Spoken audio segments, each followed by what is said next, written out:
গল্পের নাম বৃষ্টিস্নাত বাগানবিলাস। লেখিকা ফাতেহা নূর। পর্ব 12। ইমতাহা আর রেহানা বেগম বসে আছে ওয়েটিং রুমে। চারিপাশে প্রচুর ভিড়। এই ভিড়ের মধ্যে ইমতাহার মাইগ্রেনের সাথে সাথে মেজাজও খিটখিট করছে। বিরক্তি নিয়ে চোখ মেলে সামনের চেম্বারের দরজায় লাগানো নেমপ্লেটের দিকে তাকাল ও। দরজার চকচকে পোস্টারটায় কালো কালিতে গুটি গুটি অক্ষরে লেখা, doctor Nirjhar Chowdhury Ethan, MBBS, FCPS। নামটা দেখেই ইমতাহার ভ্রু জোড়া কুঁচকে একাকার হয়ে গেল। মনে মনে একরাশ অসন্তোষ দানা বাঁধল ওর। মানে ডাক্তার একটা ছেলে মানুষ। এমনিতেই ও নিজের ব্যক্তিগত সমস্যা বা অসুখ বিসুখ নিয়ে ছেলে ডাক্তারদের সামনে যেতে ভীষণ অস্বস্তি বোধ করে। তার উপর এই তীব্র মাথা ব্যথার মধ্যে একজন পুরুষ ডাক্তারের সামনে গিয়ে ওনার হাজারটা প্রশ্নের উত্তর দেয়া। ভাবতেই ওর মেজাজ আরও এক ডিগ্রি চড়ে গেল। ও মায়ের দিকে তাকিয়ে ফিসফিস করে ক্ষোভ উগরে দিল, মা, তুমি কোনো ডাক্তারের কাছে নিয়ে এলে আমাকে? এটা তো ছেলে ডাক্তার। রেহানা বেগম মেয়ের কথায় কান না দিয়ে ওর দিকে তাকিয়ে বললেন, আহা, তুই থাম তো তাহা। ইনি এই শহরের নামকরা নিউরোলজিস্ট। অনেক কষ্ট করে সিরিয়াল পেয়েছি।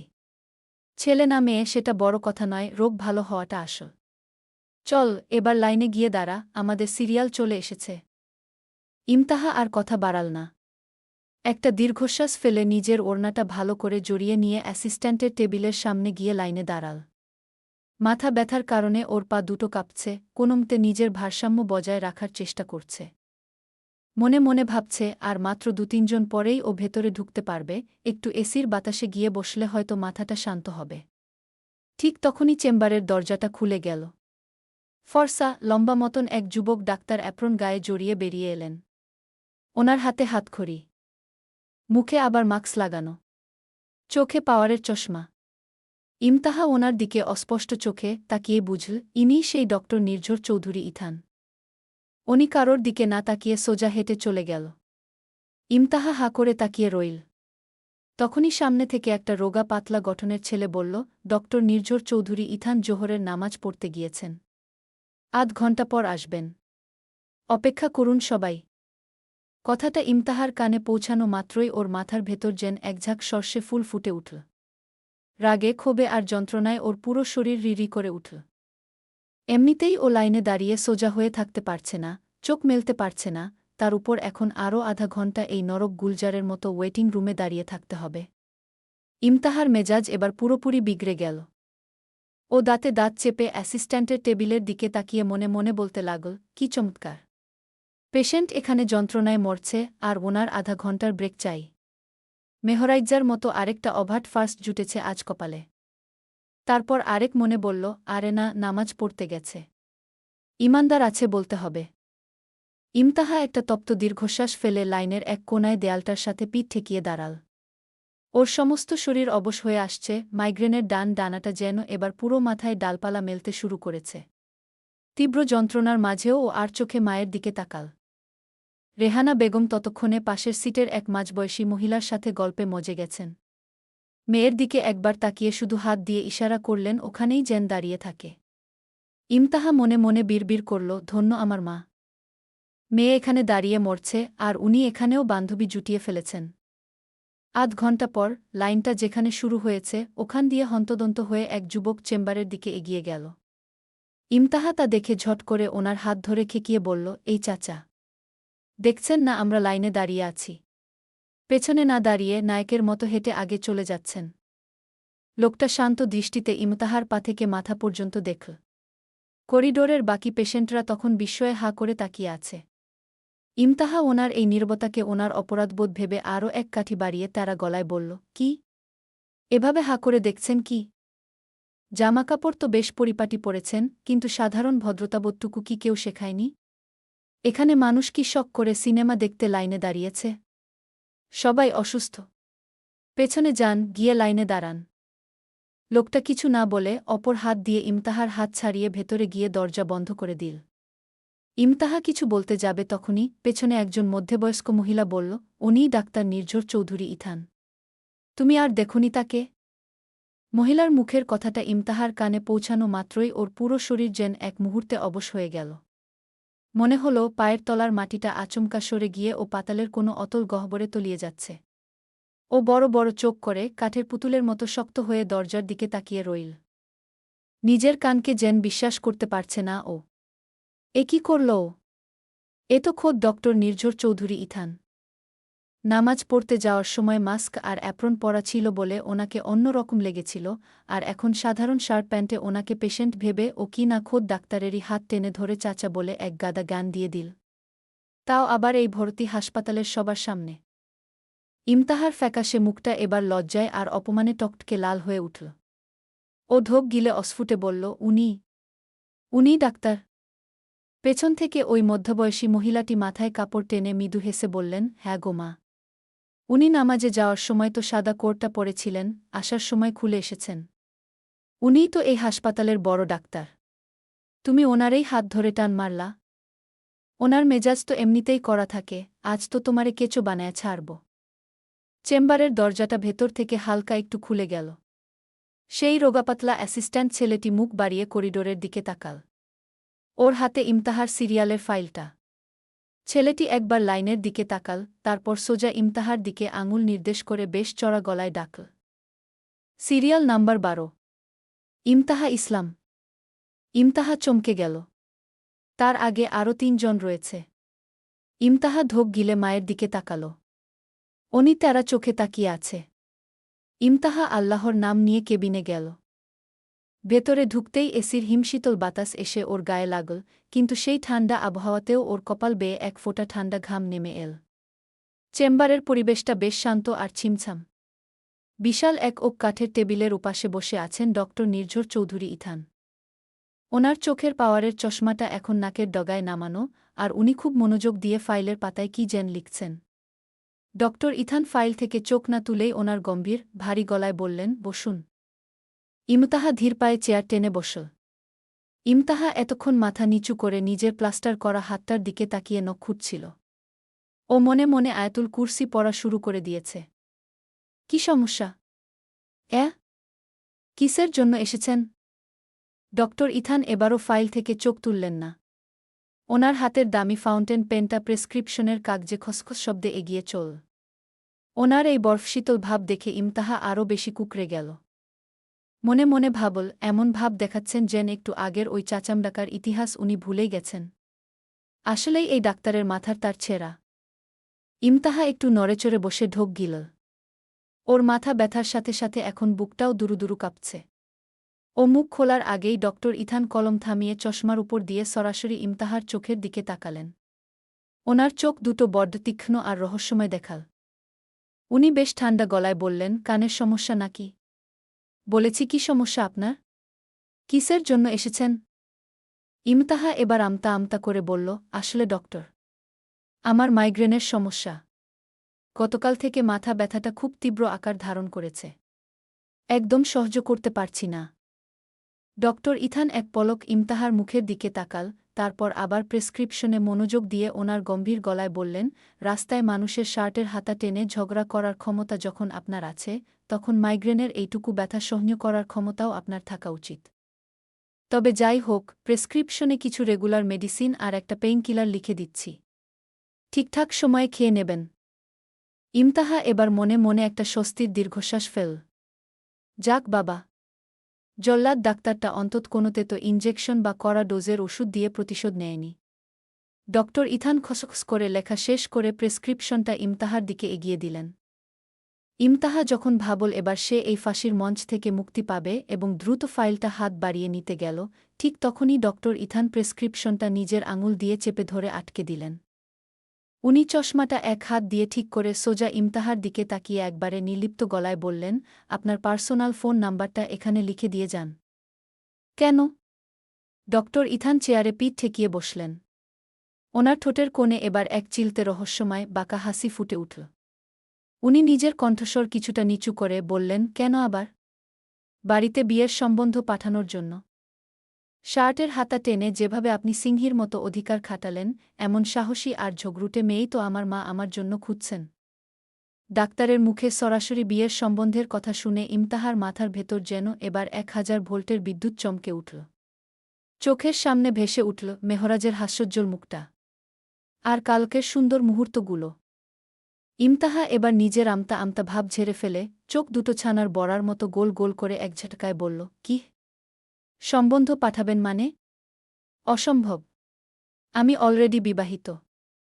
ইমতাহা এক মুহূর্ত সময় নষ্ট না করে গটগট করে বাইরে চলে এল। রেহানা বেগম পেছন থেকে হন্তদন্ত হয়ে বেরিয়ে এসে মেয়ের হাত চেপে ধরলেন। কি রে ইমতাহা, তুই ভাবে চলে এলি যে? আর ডাক্তার কি বলল? ইমতাহা মায়ের কথার কোনো উত্তর না দিয়ে একটা খালি রিকশা ডেকে সোজা উঠে বসল। রেহানা বেগমও গজগজ করতে করতে মেয়ের পাশে এসে বসলেন। রিকশাওয়ালা মামা প্যাডেলে চাপ দিতেই হুড়মুড় করে একঝাঁক ঠান্ডা বাতাস ইমতাহার মুখ ছুঁয়ে গেল। ও রিকশার হুডটা ফেলে দিয়ে সিটে পিঠ ঠেকিয়ে বসল। চারপাশের যান্ত্রিক কোলাহল যেন এক নিমেষে ওর কান থেকে উধাও হয়ে গেল। ইমতাহার মনের ক্যানভাসে ভেসে উঠল ঠিক ২৪ ঘণ্টা আগের সেই অবিস্মরণীয় মুহূর্তটা। গতকালের ভার্সিটির সেই বৃষ্টিস্নাত দুপুর। হ্যালো এভরিওয়ান, আমি তোমাদের দ্য কোল্ড প্রিন্স। আজকে আমি আমার প্রিয় মানুষকে উৎসর্গ করে একটি গান গাইব। মেহরাজের গম্ভীর, অসম্ভব মাদকতাময় কণ্ঠস্বরটা লাউডস্পিকারে প্রতিধ্বনিত হতেই পুরো কার্জন হলের করিডোরে যেন শোরগোল পড়ে গিয়েছিল। সেই সময়ের অনেকে তাকে চিনত, এমন মানুষ উপস্থিত ছিল। তাকে দেখে সবাই উৎসাহে চিৎকার করতে শুরু করে। শত ভিড়ের মাঝে ইমতাহা অবাক আর বিস্মিত চোখে তাকিয়ে আছে মেহরাজের দিকে। মেহরাজ স্টেজের মাইক্রোফোনটা এক হাতে ঠিক করে নিয়ে নিজের চারপাশের ভিড়ের দিকে একবার তাকাল। তারপর সরাসরি ইমতাহার দিকে। মেহরাজ গিটারে চমৎকার একটা মেলোডিয়াস রিদম তুল। গম্ভীর, অসম্ভব মায়াবী কণ্ঠটা যখন স্পিকারে প্রতিধ্বনিত হল, তখন পুরো চত্বরের বাতাস যেন এক মোহনীয় চাদরে ঢেকে গেল। মেহরাজ তার বাগানবিলাসের অভিমান ভাঙাতে নিজেরই লিখা একটা গান গেয়ে উঠল। অভিমানের মেঘ সরিয়ে একটুখানি হাসো, ভেজা বিকেল জুড়ে শুধু আমাকেই ভালোবাসো, চোখের কোণে লুকিয়ে রাখা স্বপ্নগুলো খোলো, আমার সবটুকু আকাশ জুড়ে তোমার রঙই ঢালো, হাজার ফুলের ভিড়েও খুঁজি তোমারই সুবাস, তুমি তো আমার বৃষ্টিস্নাত বাগানবিলাস। কি গানের শেষ রেশটুকু যখন মিলিয়ে গেল, কার্জন হলের করিডোরে তখন পিনপতন নীরবতা। মেহরাজ গিটারটা একপাশে রেখে ধীর পায়ে ইমতাহার একদম সামনে এসে দাঁড়াল। ইমতাহার হৃদস্পন্দন তখন যেন গলার কাছে এসে ঠেকেছে। ইমতাহার কাছে থাকা মানুষ সরে জায়গা করে দিল। ইমতাহার মেহরাজের চোখের দিকে তাকাবে না করেও তাকাল। ওর চোখে আজ আছে শুধু এক সমুদ্র ভালোবাসা আর ব্যাকুলতা। মেহরাজ পকেট থেকে ছোট একটি মখমলের লাল বক্স বের করল। বক্সটা খুলতেই ভেতরে থাকা একটা লাল রঙা পাথরের আংটি আলোয় চিকচিক করে উঠল। মেহরাজ ইমতাহার সামনে এক হাঁটু গেড়ে বসে পড়ে নিচু স্বরে বলল, পড়বেন নাকি আজকেও ভাঙা হাতের দোহাই দিয়ে আমায় ফিরিয়ে দিবেন? চারপাশ থেকে সবাই তখন চিৎকার করে উঠছে, হ্যাঁ বলো, হ্যাঁ বলো। মেহরাজের এমন ব্যাকুল করা প্রপোজাল দেখে ইমতাহার বুকের ভেতর যেন এক তোলপাট শুরু হয়ে গেল। শত শত জোড়া চোখের কৌতূহলী দৃষ্টি হ্যাঁ বলো, হ্যাঁ বলো চিৎকারে পুরো হল চত্বর তখন মুখরিত। ইমতাহা আর চোখে একবার মেহরাজের দিকে তাকাল। ওই গম্ভীর, অহংকারী দ্য কোল্ড প্রিন্স আজ শুধু ওর জন্য পুরো দুনিয়ার সামনে হাঁটু গেড়ে বসে আছে। ওনার চোখে স্পষ্ট ধরা পড়ছে এক আকাশ আকুলতা, লজ্জা, ভয় আর এক অদ্ভুত ভালোলাগা ইমতাহার কানঝাঝা করতে লাগল। ও নিজের প্লাস্টার করা হাতটা শক্ত করে চেপে ধরে সুস্থ হাতটা কাঁপতে কাঁপতে মেহরাজের দিকে বাড়িয়ে দিল। মেহরাজ ঠোঁটের কোণে এক চিলতে বিজয়ীর হাসি ফুটিয়ে আলতো করে ইমতাহার নরম আঙুলে সেই লাল পাথরের আংটিটা পরিয়ে দিল। আংটিটা আঙুলের ছোঁয়া পেতেই চারপাশের চিৎকার আর করতালির বেগ যেন আরও 10 গুণ বেড়ে গেল। আর তখনই ইমতাহার চরম মাত্রায় নার্ভাসনেস চেপে বসল।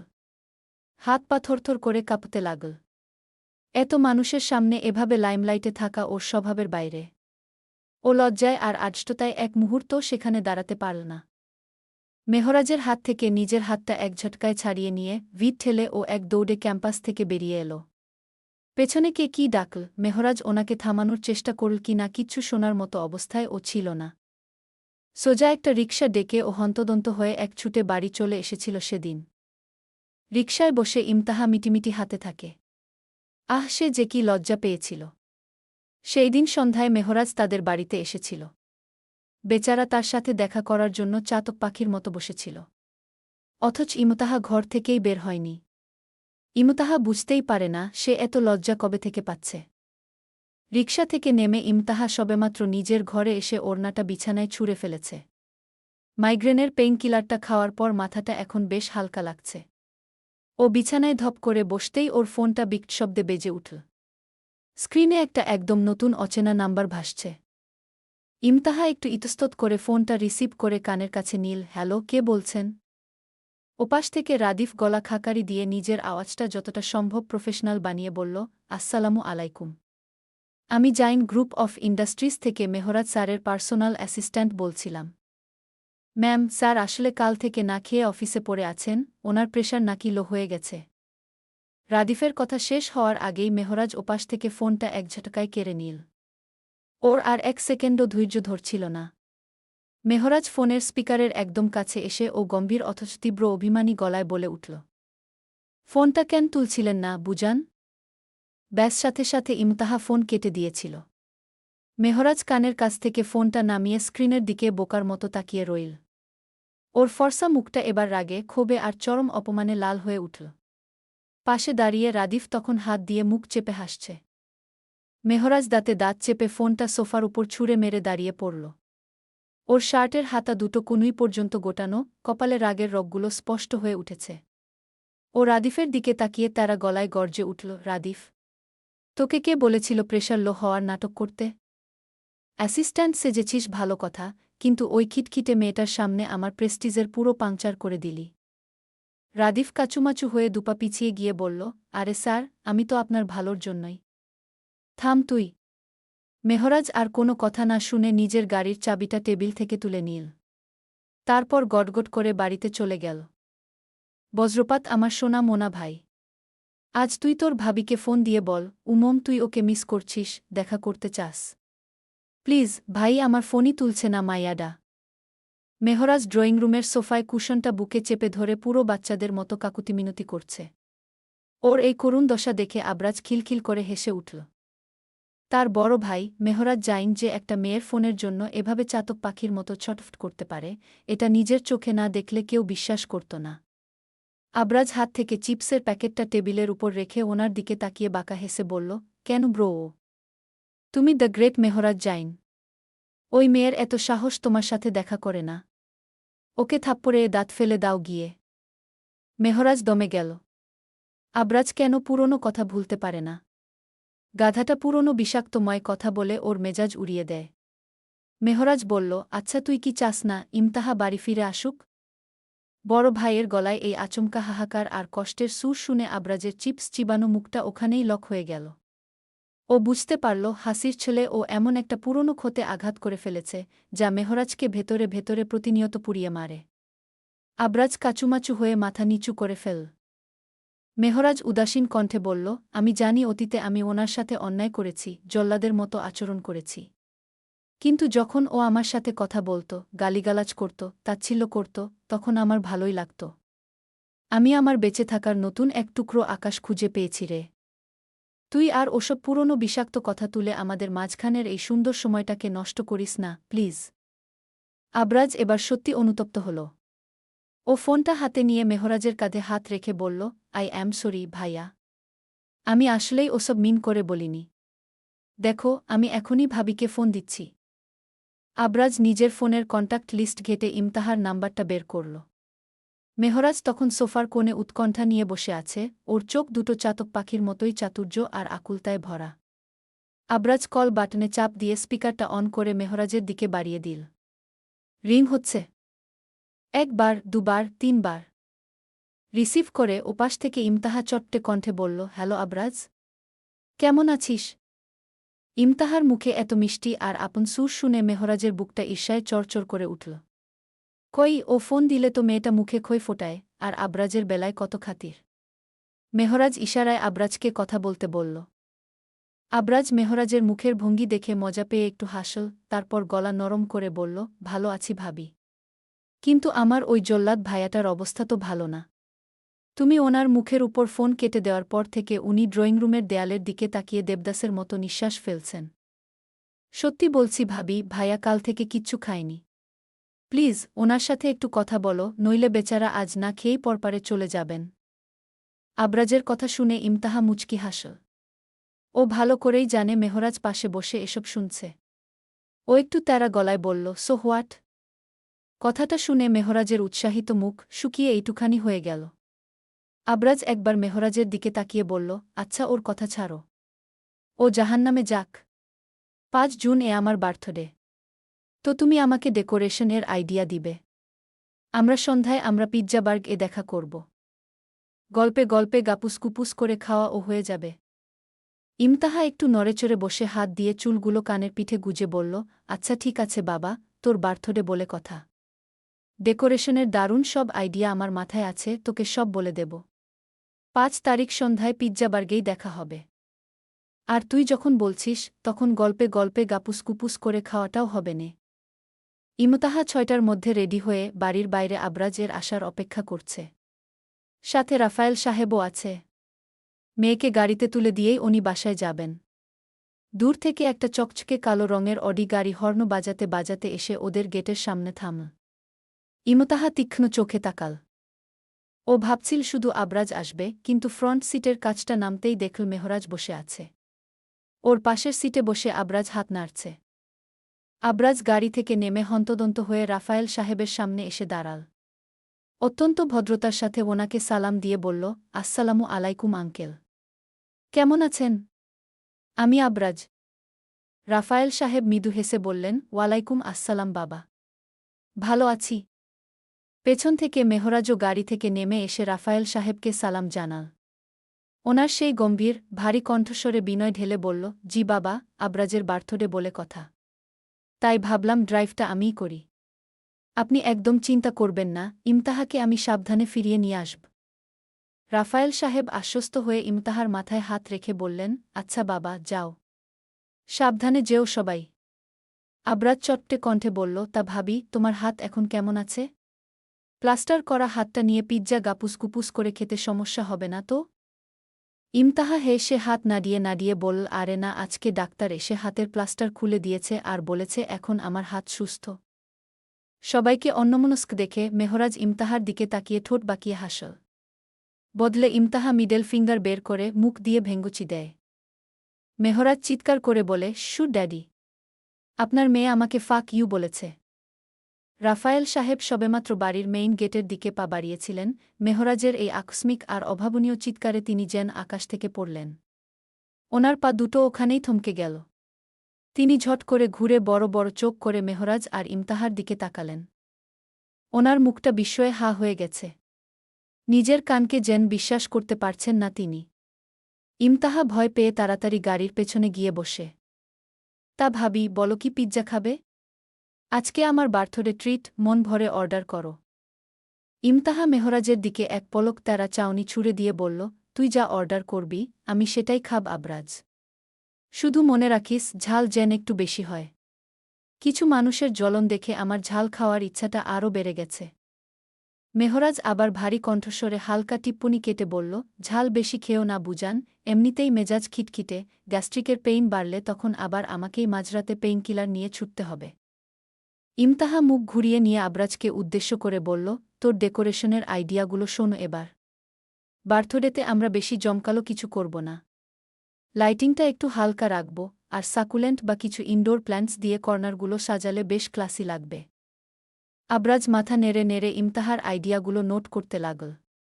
এর মধ্যেই ওয়েটার এসে ধোয়া ওঠা গরম গরম লার্জ পিৎজা আর ড্রিঙ্কস টেবিলে দিয়ে গেল। পিৎজার চিজের সুবাস ছড়াতেই আবরাজ আর দেরি না করে বলল, ঘ্রাণেই তো অর্ধেক পেট ভরে গেল। নাও ভাবি। ইমতাহা পিৎজার স্লাইস তুলে কামড় দিল। সত্যিই চমৎকার স্বাদ। ও আবরাজের সাথে গল্প করতে করতে বেশ আনন্দ নিয়েই খাচ্ছিল। মেহরাজ চুপচাপ বসে নিজের স্লাইসটা শেষ করার ফাঁকে ফাঁকে ইমতাহার খাওয়ার ভঙ্গি দেখছিল। সে জীবনে মেয়েদের দেখেছে একটা ছোট কামড় দেয় আর ঠোঁটের লিপস্টিক ঠিক করে। অথচ ইমতাহা গাপুসকুপুস করে গিলছে। তখনও ইমতাহার ব্যাগের ভেতর থাকা ফোনটা বিকট শব্দে বেজে উঠল। ইমতাহা পিৎজা চিবানো থামিয়ে ব্যাগ থেকে ফোনটা বের করল। স্ক্রিনে ওর মায়ের নাম ভাসছে। ইমতাহা ফোনটা রিসিভ করে কানের কাছে নিয়ে হাসি মুখে বলল, হ্যাঁ আম্মু, বলো। আমরা পিৎজাবার্গে বসে খাচ্ছি। কিন্তু ওপাশ থেকে রেহানা বেগম কান্নাবিজড়িত আর আতঙ্কিত কণ্ঠে বলল, ইমতাহা তাড়াতাড়ি বাড়িতে আয়। তোর দাদি বাথরুমে পড়ে অজ্ঞান হয়ে গেছে। ইমতাহা প্রথমে আতঙ্কিত হলেও পরে বলল, তো আমার কি? ইমতাহার মুখে এমন চরম তাচ্ছিল্য আর উদাসীন জবাব শুনে ফোনের উপাস থেকে রেহানা বেগম স্তব্ধ হয়ে গেলেন। এমনকি টেবিলের উপাসে বসা মেহরাজ আর আবরাজও চমকে উঠল। মেহরাজ ওর তীক্ষ্ণ চোখ দুটো সরু করে ইমতাহার দিকে তাকাল। যে মেয়েটা সামান্য কোনো কিছুতেই এতটা রিয়াক্ট করে, সে নিজের আপন দাদির এমন গুরুতর অবস্থায় এতটা পাথর কিভাবে থাকতে পারে? হ্যাঁ, সে শুনেছিল ইমতাহার সাথে ওর দাদির সম্পর্ক ভালো না, তবে এতই খারাপ? ইমতাহা মেহরাজের তীব্র চাউনি উপেক্ষা করে মায়ের উপাসের কান্নার শব্দ অগ্রাহ্য করেই মুখের উপর ফোনটা কেটে দিল, শান্তভাবে কোল্ড ড্রিঙ্কসের গ্লাসে চুমুক দিল। মেহরাজ গম্ভীর কণ্ঠে বলল, ইমতাহা, একজন বয়স্ক মানুষ বাথরুমে পড়ে অজ্ঞান হয়ে গেছেন, আর আপনি এভাবে কথা বলছেন? আপনার কি মিনিমাম কোনো কাণ্ডজ্ঞান নেই? ইমতাহা গ্লাসটা টেবিলের উপর ঠাস করে নামিয়ে রেখে মেহরাজের চোখের দিকে সোজা তাকিয়ে তারা গলায় বলল, আপনাকে আমার কাণ্ডজ্ঞান নিয়ে লেকচার দিতে হবে না, মিস্টার মেহরাজ জাইন। আমার ফ্যামিলি ম্যাটার আমি বুঝব। আপনাদের এই পিৎজা বার্গার খাওয়া দাওয়া নষ্ট করার কোনো ইচ্ছা আমার নেই। আবরাজ, তোর বার্থডের আইডিয়া তো দেওয়া শেষ, পিৎজাও খাওয়া শেষ। আমি এবার আসছি। ইমতাহা আর কোনো কথা না শুনে নিজের ব্যাগটা টেনে নিয়ে চেয়ার ছেড়ে হনহনিয়ে রেস্টুরেন্টের দরজার দিকে পা বাড়াল। আবরাজ অপ্রস্তুত হয়ে মেহরাজের দিকে তাকাল। ভাইয়া, ভাবি তো রাগ করে চলে যাচ্ছে। তুমি যাবে না ওনার সাথে? না ভাই, মেয়েদের মন বোঝা নয় রে, নয় সোজা। আচ্ছা, তুই এক কাজ কর, মেয়ে মানুষ একা এত রাতে ফিরবে, তুই একটা ট্যাক্সি নিয়ে ওনাকে বাড়ির গেট পর্যন্ত ড্রপ করে দিয়ে আয়। আমি বিলটা মিটিয়ে গাড়িতে আসছি। আবরাজ মাথা নেড়ে তড়িঘড়ি করে উঠে দাঁড়াল। আচ্ছা ভাইয়া, আমি দেখছি। আবরাজ দ্রুত রেস্টুরেন্ট থেকে বের হয়ে দেখল ইমতাহা ততক্ষণে রাস্তার মোড়ে গিয়ে একটা ট্যাক্সি ডাকার চেষ্টা করছে। আবরাজ দৌড়ে গিয়ে ওর পাশে দাঁড়িয়ে বলল, ভাবি, প্লিজ রাগ করো না। ভাইয়া আসলে ওভাবে বলতে চায়নি। চলো, আমি তোমাকে ট্যাক্সিতে তুলে দিচ্ছি। ইমতাহা আবরাজের দিকে তাকিয়ে নিজের রাগটা কিছুটা নরম করল। মেহরাজের উপর রাগ থাকলেও আবরাজের উপর ওর কোনো ক্ষোভ নেই। ও একটা ট্যাক্সি ডেকে পেছনের সিটে গিয়ে বসল। আবরাজ জানালার কাছে এসে হেসে বলল, সাবধানে যেও ভাবি। আর thanks for the birthday ideas. Imtaha মৃদু হেসে মাথা নাড়ল। ট্যাক্সিটা স্টার্ট নিয়ে চোখের পলকে অন্ধকার রাস্তা ধরে এগিয়ে গেল। আবরাজ ফুটপাতে দাঁড়িয়ে ট্যাক্সিটার চলে যাওয়ার দিকে তাকিয়ে একটা স্বস্তির নিঃশ্বাস ফেল। তারপর উল্টো ঘুরে গাড়ির দিকে গেল। হঠাৎ জনাকীর্ণ রাস্তার কোলাহল ভেদ করে দুটো বিগ বুলেটের শব্দ বাতাসে মিলিয়ে গেল। আবরাজ কিছু বুঝে ওঠার আগেই ওর বুকের বাম পাশে তীব্র একটা জ্বালা অনুভব করল। ওর হাত থেকে ফোনটা ছিটকে পিচঢালা রাস্তায় পড়ে গেল। ও নিজের হাত দিয়ে বুকটা চেপে ধরল। মুহূর্তের মধ্যেই ওর ফর্সা লিনেন শার্টটা তাজা লাল রক্তে ভিজে একাকার হয়ে গেল। ওর চোখ দুটো ঝাপসা হয়ে আসতে লাগল, পা দুটো আর শরীরের ভার রাখতে পারল না। তখনই রেস্টুরেন্টের কাচের দরজা ঠেলে মেহরাজ চাবির রিংটা আঙুলে ঘোরাতে ঘোরাতে বাইরে পা রেখেছিল। আর ঠিক ওর চোখের সামনেই আবরাজ ফুটপাতের উপর ধপ করে আছড়ে পড়ল। আবরাজ! ইমতাহা হন্তদন্ত হয়ে আল-হেলাল স্পেশালাইজড হাসপাতালের সামনে এসেছে। সামনে রাদিফ দাঁড়িয়ে আছে। সেই মূলত ইমতাহাকে ফোন করে আসতে বলেছে। রাদিফকে দেখামাত্রই ইমতাহা ওর সামনে গিয়ে দাঁড়িয়ে হাঁপাতে হাঁপাতে জিজ্ঞেস করল, রাদিফ, আবরাজ কোথায়? ও কেমন আছে? অপারেশন কি শুরু হয়েছে? রাদিফ মাথা নিচু করে বলল, জানি না। তবে ভাই প্রচুর আপসেট। স্যারও এসে পাথরের মতো বসে আছে। আমার মনে হলো ভাইকে সামলানোর জন্য হলেও আপনাকে দরকার, তাই ফোন করেছিলাম। রাদিফের কথা শুনে ইমতাহার বুকের ভেতরটা ওল্টপাল্ট হয়ে গেল।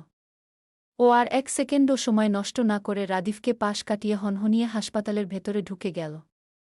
করিডোরের ঠিক মাঝখানে স্টিলের লম্বা চেয়ারে হাঁটুর উপর কনুই ঠেকিয়ে মাথার চুল মুষ্টি করে বসে আছে। শুভ্র রঙা শার্টে লাল রক্তগুলো শুকিয়ে কালো হয়ে আছে। ইমতাহা চোখ ঘুরিয়ে দেখল, মিরাজ সাহেব চোখ বন্ধ করে উপরের দিকে মাথা দিয়ে বসে আছেন। ইমতাহা ধীর পায়ে মেহরাজের একদম সামনে গিয়ে দাঁড়াল। মেহরাজের এই চূর্ণবিচূর্ণ বিধ্বস্ত রূপ ইমতাহা নিজের জীবনে কোনোদিন দেখেনি। মেহরাজের মাথার চুলে মুষ্টিবদ্ধ হাত দুটোর উপর ইমতাহা আলতো করে হাত রাখল। হাতের সেই চেনা নরম স্পর্শ পেতেই মেহরাজ ঝট করে মাথা তুলল। ওর বাদানি মণিগুলো আজ লাল টকটকে। জলভরা তীব্র চোখ দুটো ইমতাহার ফ্যাকাশে মুখের উপর থমকে গেল। মেহরাজ বসা অবস্থা থেকেই ওর রক্তমাখা হাত দুটো দিয়ে ইমতাহার কোমর শক্ত করে জড়িয়ে ধরল। ইমতাহার পেটে মুখ গুজে মেহরাজ বাচ্চাদের মতো ফুপিয়ে কেঁদে উঠল। মিরাজ সাহেব এক পলক ওনাদের দিকে তাকিয়ে একটা দীর্ঘশ্বাস ফেলে আবার চোখ বন্ধ করে নিলেন। ছেলের এই রূপ তিনিও কখনো দেখেননি।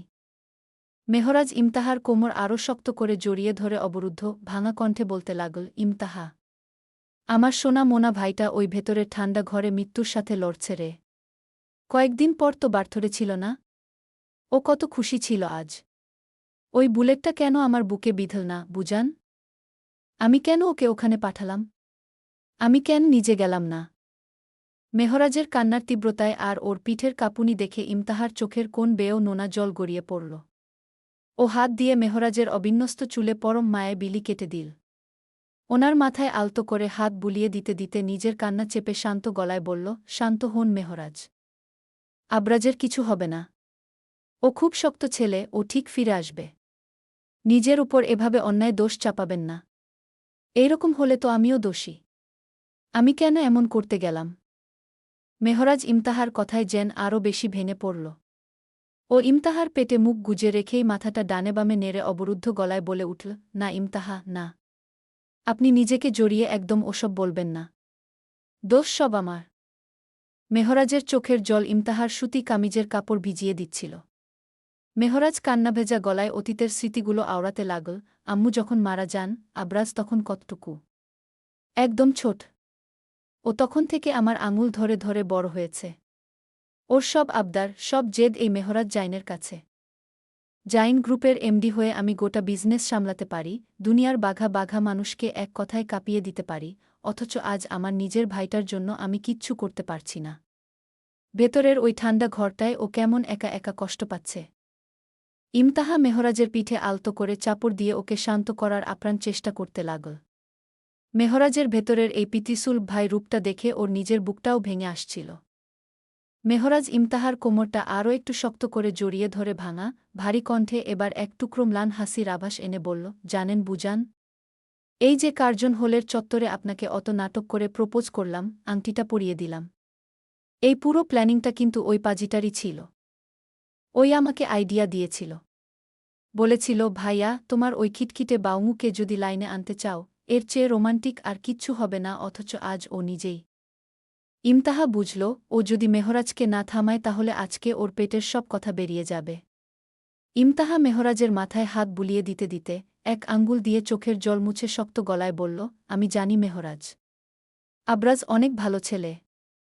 ও আপনার মতো জল্লাদকে এত সুন্দর আইডিয়া দিতে পেরেছে, ও তো জিনিয়াস। ও আমাদের এভাবে ছেড়ে কোথাও যাবে না। আপনি প্লিজ শক্ত হন। আপনি এভাবে ভেঙে পড়লে আঙ্কেলকে কে সামলাবে? ইমতাহার কথাগুলো মেহরাজের মনে কিছুটা হলেও সান্ত্বনার প্রলেপ দিল।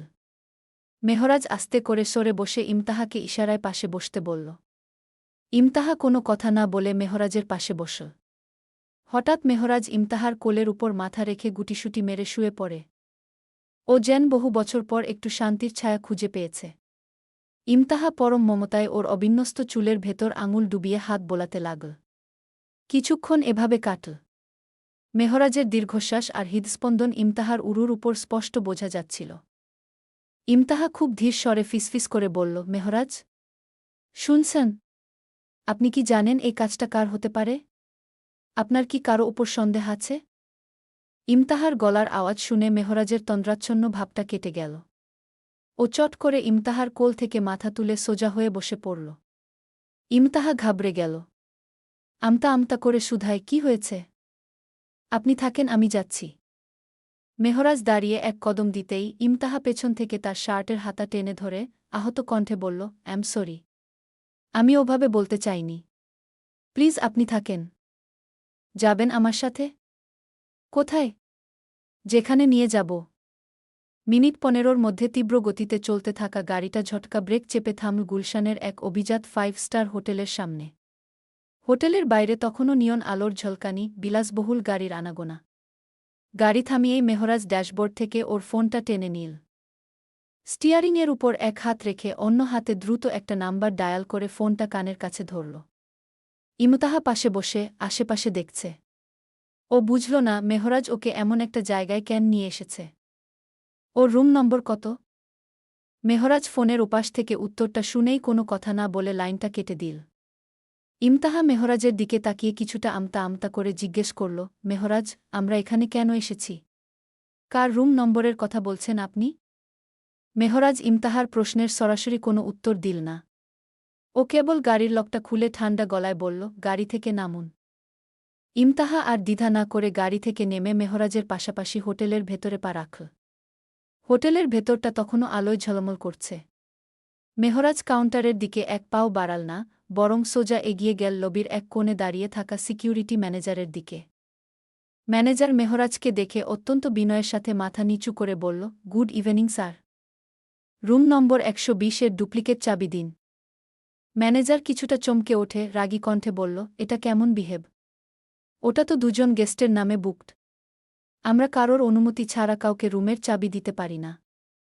মেহরাজ শান্তভাবে পকেট হাতরে মানিব্যাগ বের করে 5টা 1000 টাকার নোট বের করল। তা কাউন্টারে রাখল। ম্যানেজার আশেপাশে তাকিয়ে একটা চাবি এগিয়ে দিল। পাশে দাঁড়িয়ে থাকা ইমতাহা হা হয়ে তাকিয়ে আছে। মেহরাজ মানিব্যাগ পকেটে রেখে চাবি হাতে নিয়ে ইমতাহার হাত ধরে লিফটের দিকে এগিয়ে গেল।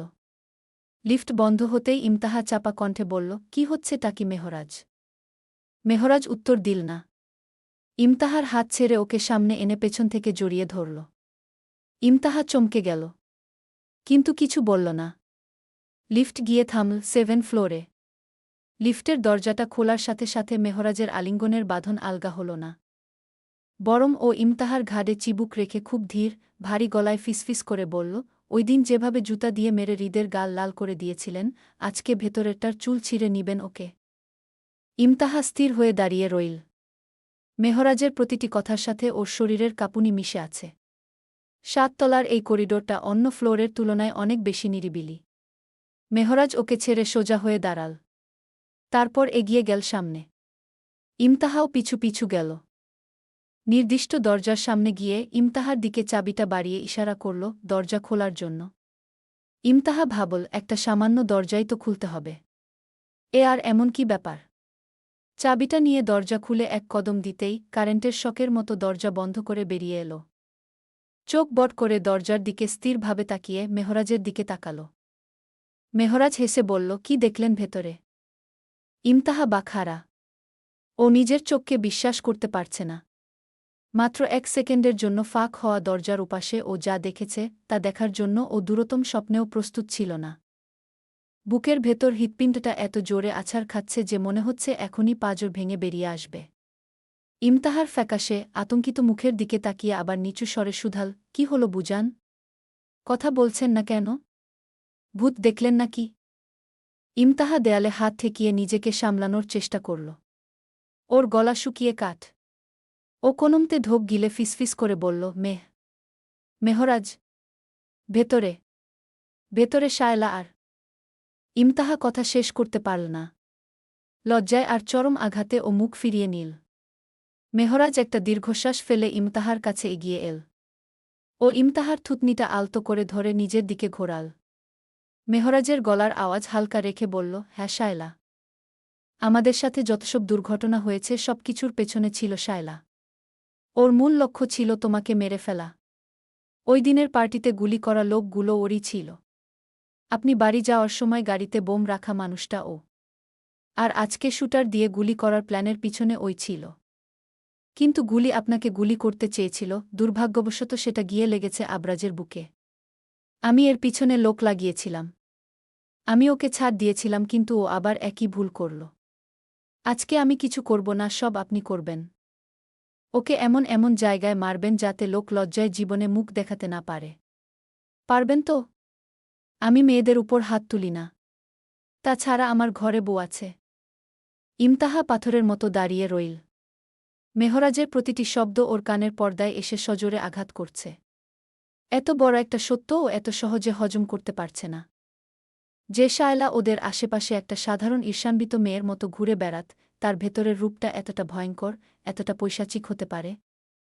পেছনে দরজা খট করে খুলে গেল। ইমতাহা চমকে পিছু ফিরে দেখল শায়লা ঘুমো ঘুমো চোখে তাকানোর চেষ্টা করছে। ঠোঁটের লিপস্টিক চিপকে আছে চারিদিকে। ইমতাহা শায়লার পোশাক দেখে মেহরাজকে ধরে উল্টো ঘুরিয়ে দিল। শায়লা তখনও দরজায় হাত দিয়ে চোখ কচলাচ্ছিল, নেশাগ্রস্তের মতো আলুথালু অবস্থা। ইমতাহা সোজা হয়ে হঠাৎ শায়লার গলা চেপে দরজা ঠেলে ছুঁড়ে মারল। শায়লা আকস্মিক এই ধাক্কায় ভারসাম্য রাখতে না পেরে ছিটকে গিয়ে ঘরের কার্পেটের উপর আছাড় খেয়ে পড়ল। পিঠের দিকটায় প্রচণ্ড চোট পেয়ে ও ব্যথায় কোকিয়ে উঠল। কিন্তু ওর নেশাগ্রস্ত চোখ দুটো যখন সামনে দাঁড়িয়ে থাকা ইমতাহার দিকে গেল, এক নিমেষে ওর চোখের ঘুম আর নেশা দুই কর্পূরের মতো উড়ে গেল। মেহরাজ হতভম্ব হয়ে গেল। ইমতাহা শায়লার দিকে এগোতে গেলেই শায়লা মেঝেতে বসে কনুইয়ে ভর দিয়ে ওঠার চেষ্টা করতে করতে তোতলামো গলায় বলল, ইমতাহা, তুমি তুমি এখানে কি করছ? এই মাঝরাতে আমার রুমে এভাবে? তোর মরণ ডেকে এনেছি রে ফহিন্নি। বলে শায়লার সামনে বসে এক টানে ওকে সোজা করে বসিয়েই ডান হাত চালিয়ে সজোরে একটা থাপ্পড় বসাল শায়লার গালে। শায়লা ফুপিয়ে উঠল হঠাৎ। আহ! ইমতাহা, ছাড়ো আমাকে। মেহরাজ বেইব, বাঁচাও! শায়লা চিৎকার করে উঠতে নিলেই ইমতাহা ওর চুলের মুঠি ধরে বলল, অন্যর জামাইকে বেইবি বলা বের করছি খাড়া। ইমতাহা আশেপাশে কিছু খুঁজতে লাগল। তখনই শায়লা ওকে ধাক্কা মারল। ইমতাহা পড়ে গেল। মেহরাজ আতকে উঠে ইমতাহার কাছে আসতে নিলেই ইমতাহা জ্বলন্ত চোখে তাকাল। মেহরাজ থেমে গেল। শায়লা উঠতে নিলেই ইমতাহা ওর পা টেনে ধরল। শায়লা আবার উপুর হয়ে ধপাস করে ফ্লোরে আছাড় খেল। ইমতাহা সোজা হয়ে দাঁড়িয়ে পা থেকে শক্তপোক্ত জুতাটা হাতে নিয়ে মেহরাজের দিকে তাকাল। ভিডিও করেন। ওকেই বেব। এর মধ্যে শায়লা চিৎকার করে বলল, মেহরাজ, তুমি এই পাগলের কাছ থেকে আমায় বাঁচাও। মেহরাজ শায়লার দিকে না তাকিয়ে গম্ভীর কণ্ঠে বলল, লাইলা, জাইন পরিবারের উপর হাত তোলার আগে ভাবা উচিত ছিল। এখন আমার বউ তোমার পাওনা মিটিয়ে দিচ্ছে, আমি মাঝখানে আসার কে? আমি আসলে আমাকেও তোমার মতো করে দিবে। আমার একটা ইজ্জত আছে। ইমতাহা এগিয়ে গিয়ে শায়লার চুলের মুঠি ধরে ওকে টেনে তুলল, তারপর হাতের জুতোটা দিয়ে সজোরে বসিয়ে দিল শায়লার গালে। ভারী জুতোর একের পর এক আঘাতে শায়লার গালের চামড়া মুহূর্তের মধ্যে লাল হয়ে ছিলে যেতে লাগল। জুতোয় হয়তো লোহা ছিল, তাই চিপকে থাকা লিপস্টিক আর রক্ত মিশে শায়লার চেহারা এক বিভৎস রূপ নীল। শায়লা আর্তনাদ করে উঠল, আহ! মরে গেলাম। মেহরাজ, প্লিজ! মেহরাজ এক হাতে ফোন ধরে নিখুঁত অ্যাঙ্গেলে ভিডিও করতে করতে বেশ খোশমেজাজে চিবুক নাড়ল। ও ইমতাহার দিকে তাকিয়ে উৎসাহী গলায় বলল, দারুণ হচ্ছে বুজান। জাস্ট ফাটাফাটি। লেফট গালে আরেকটা দিন, ব্যালেন্সটা ঠিক হচ্ছে না। ইমতাহা চেঁচিয়ে বলল, এটার হাত ধরুন তো এসে। হাত ছোড়াছুড়ি করছে। মেহরাজ ওইখান থেকে নাটকীয় কণ্ঠে বলল, আমি বিবাহিত ব্যাটা। আমি বউ ব্যথিত কোনো নারীকে স্পর্শ করি না। নেকামো বন্ধ করে ফালতু কথা না বলে এদিকে আসুন মেহরাজ। আপনি ছোঁয়াছুঁয়ির গুষ্টি উদ্ধার করছেন ওখানে দাঁড়িয়ে, আর এদিকে এই পেতনিটা হাত পা ছুঁড়ে আমার গালে আঁচড় কাটার চেষ্টা করছে। আরে বুজান, আপনি বোঝেন না কেন? আমার তো একটা ক্যারেক্টার আছে, তাই না? পরনারী স্পর্শ করা মেহরাজের নীতিতে নেই। তবে হ্যাঁ, আপনি যদি ওটার হাত পা ছোড়াছুড়ি বন্ধ করতে চান, একটা আইডিয়া দিতে পারি। আব্বে মহিষ, কি আইডিয়া? মেহরাজ রুমের চারদিকে এক পলক চোখ বুলিয়ে নিয়ে বিছানার দিকে ইশারা করল। ও বেশ হালকা চালে বলল, বিছানার ওই চাদরটা দেখছেন? ওটা সুতি আর বেশ মজবুত। এক টানে ছিঁড়ে ফেলুন। তারপর ওটার হাত পা ধরে খাটের চারদিকের পায়ের সাথে কষে বেঁধে দিন। ব্যাস। ইমতাহা হাত বাড়িয়ে বিছানা চাদর টান দিতেই তা ক্যাচ ক্যাচ করে ছিঁড়ে গেল। শায়লা তা দেখে চিৎকার করে বলল, ইমতাহা, প্লিজ না। মেহরাজ, তুমি এভাবে একটা পাগলকে প্রশ্রয় দিতে পারো না। আমি মরে যাব। ইমতাহা ওর হাত বেঁধে ওকে জোরে একটা লাথি দিল। আর চিৎকার করে বলল, আজ তোর জন্য আবরাজ অতীতে মৃত্যুর সাথে লড়ছে। তোকে আজ এমন শিক্ষা দেব যা তুই তোর 14 জ্যান্ত জন্মেও ভুলবি না। ইমতাহা শেষবারের মতো শায়লার মাথার চুলগুলো মুঠো করে ধরে এক হ্যাচকা টানে একগোছা চুল গোড়া থেকে ছিঁড়ে ফেল। শায়লা তীব্র এক আর্তনাদ করে বিছানার উপরই জ্ঞান হারিয়ে নিস্তেজ হয়ে পড়ল। ইমতাহা হাঁপাতে হাঁপাতে জুতোটা মেঝেতে ফেলে দিল। ওর নিজের পুরো শরীর কাঁপছে, কপালে বিন্দু বিন্দু ঘাম জমেছে। ও মেহরাজের দিকে তাকিয়ে গভীর এক দীর্ঘশ্বাস ফেলে বলল, আমার হিসেব শেষ মেহরাজ। এবার পুলিশ ডাকুন। মেহরাজ ফোনটা পকেটে রেখে মুচকি হাসল। ও এগিয়ে এসে পরম মমতায় ইমতাহার অবিন্যস্ত চুলগুলো কানের পিঠে গুজে দিল, তারপর ওর কাঁপতে থাকা হাত দুটো নিজের শক্ত ও গরম হাতের মুঠোয় পুরে নিল। মেহরাজ ইমতাহার কপালে গভীর এক চুমু খেয়ে ফিসফিস করে বলল, সাবাস বুজান। আর ইউ স্ট্রং ওয়েমেন, তা আপনি 100তে 200 পেয়ে প্রমাণ করেছেন। এবার চলুন, রাদিফ নিচে পুলিশ ভ্যান নিয়ে ওয়েট করছে। এই আবর্জনাটাকে ওদের হাতে সঁপে দিয়ে আমরা হাসপাতালে যাব। আমার ভাইটা আমাদের জন্য অপেক্ষা করছে। ইমতাহা মেহরাজের শক্ত বুকে মাথা রেখে চোখ দুটো বন্ধ করল। এতক্ষণে যেন ওর কলিজার আগুনটা পুরোপুরি শান্ত হল। গল্প ভালো লাগলে অবশ্যই একটা লাইক কমেন্ট করে যাবেন।